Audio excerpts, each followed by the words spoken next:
Let's make a Valentine's box for my Valentine's Day diorama.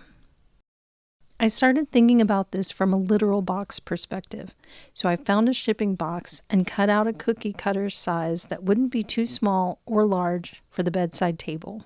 It started to look pretty good.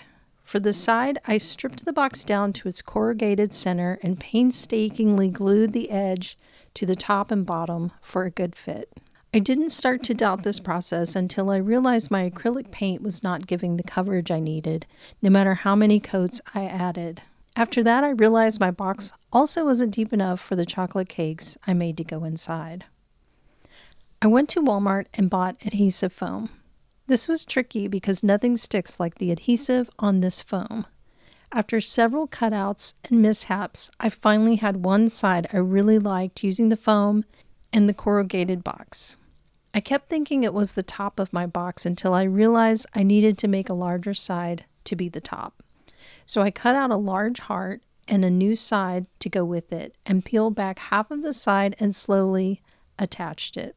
After folding it back down on the inside, it actually looked like a box top.